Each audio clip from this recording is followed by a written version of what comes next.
विपक्ष को जो काम करना चाहिए उनको पढ़ना चाहिए। पहले आदरणीय कर्पूरी ठाकुर के किताब को वो पढ़ें, विपक्ष के और भी नेता रहे उनकी किताब को पढ़ें। घटनाएं होती है, पकड़े जाते हैं, सजा मिलती है, जेल के शिकंजों में जाया जाता है। इनको चारा घोटाला, अलकतरा घोटाला करने का मौका नहीं मिल रहा है, ये परेशान है और संभल नहीं रहा है, तो कैसे राज्य चल रहा है। अगर आप न्यूज़ फॉर नेशन पर, मैं आपके साथ अभिजीत सिंह।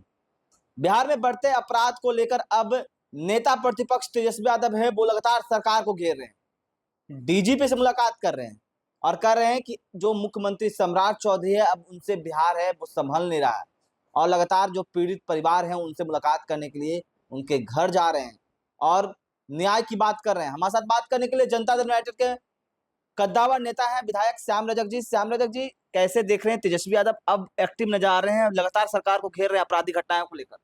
कहाँ एक्टिव है, किस तरह की एक्टिविटी है उनकी? जहां भी आपराधिक घटनाएं घट रही है उनके आपराधिक घटनाएं घट रही है, एक आध जगह घट रही है, वो चले गए। यही है ड्यूटी विपक्ष का, विपक्ष के ही है कारण। विपक्ष को जो काम करना चाहिए उनको पढ़ना चाहिए। पहले आदरणीय कर्पूरी ठाकुर के किताब को वो पढ़ें, विपक्ष के और भी नेता रहे उनकी किताब को पढ़ें, और कुछ नहीं तो अपने पिताजी से ही सीखने का काम करें। गरीबों की झोपड़ी में जाना होगा, उनके दरवाजे पर नहीं, उनके झोपड़ी के अंदर जा करके भोजन, रहना, सोना, ये सब करना होगा।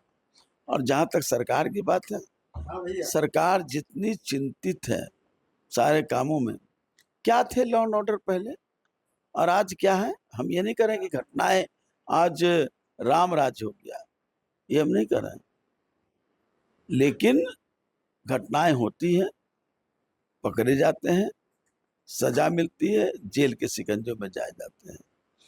अब उनकी सोच क्या है ये हम नहीं जानते हैं। मेरा इतना ही कहना है कि उनको पढ़ना चाहिए, हरियाणा से ज्ञान लेने का काम नहीं करें, उनको ज्ञान बिहार से ही लेना चाहिए। बिहार में बड़े बड़े लोग हैं, बिहार में बड़े बड़े बुद्धिजीवी रहे हैं, बिहार में बड़े बड़े राजनीतिज्ञ रहे हैं, बिहार में बड़े बड़े शिक्षाविद रहे हैं, बिहार में बड़े बड़े समाज शास्त्री रहे हैं। इन लोगों से ज्ञान लेना चाहिए। हरियाणा से ज्ञान लेते हैं। अब सब चीज खोल करके हमसे क्या बात कर रहे हैं लोग, तो यही करें। उनकी बहन ने ये बात कहा है, मैं क्या कहूँ?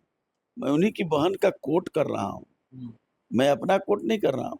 उनकी बहन ने जो कहा है उसी को मैं कोट कर रहा हूँ। क्योंकि तेजस्वी यादव जिस तरह से AK-47 मामला हो उसको लेकर डीजीपी से मुलाकात करने के लिए गए थे कि आखिरकार ऑर्डर किसने दिया AK-47 चलाने का, और छात्रों पर अब सम्राट चौधरी से संभल नहीं रहा बिहार, क्योंकि जब मुख्यमंत्री बनने हुए 100 दिन हुए, 150 दिन हुए, डीजीपी से मुलाकात करना पड़ रहा, बिहार नहीं अच्छा चल रहा। इनको चारा घोटाला, अलकतरा घोटाला करने का मौका नहीं मिल रहा है, ये परेशान है और संभल नहीं रहा है, तो कैसे राज्य चल रहा है? पकड़ाया कि नहीं पकड़ाया? और जो किया उसको सजा के लिए काम हो रहा है कि नहीं हो रहा है? ये क्या हो रहा है? ये नहीं ना हो रहा है। क्या क्या हो रहा है उनके यहाँ, क्या बोल रहे हैं उनके विधायक और क्या बोल उसका जवाब दे रहे हैं, उन बातों को मैं नहीं कहना चाहता हूँ। जरा उसका तो खुलासा करें, कौन व्यापारी है और कौन खरीदार है, ये तो करें। सो पीड़ित परिवार से मुलाकात कर रहे हैं, उनको मिलना चाहिए, ये कौन बड़ी बात है। हमारे मुख्यमंत्री नहीं गए थे क्या? हमारे मुख्यमंत्री हमारी पार्टी के लोग नहीं गए थे क्या? हम लोग भी जा रहे हैं, लेकिन पीड़ित परिवार से खाली मिल करके समस्या का समाधान हो जाएगा क्या? वो एक कार्य है, जाना चाहिए, वो संवेदना देने के लिए जाना चाहिए, लेकिन उस पर कार्रवाई भी करना चाहिए और कार्रवाई की गई। कार्रवाई में कहाँ चुकता रहा है? सम्राट चौधरी, नीतीश कुमार जी के जो कार्य रहे उसको मंजिल तक पहुंचाने के लिए यथासंभव जितनी भी कार्य क्षमता है उस काम को करने का काम कर रहे हैं, उसमें कहीं किसी तरह की कोताही नहीं कर रहे हैं। तो आप सुन रहे थे जनता दल यूनाइटेड के कद्दावर नेता हैं, विधायक हैं श्याम रजक जी, क्या कुछ कर रहे थे। तमाम खबर न्यूज़ के साथ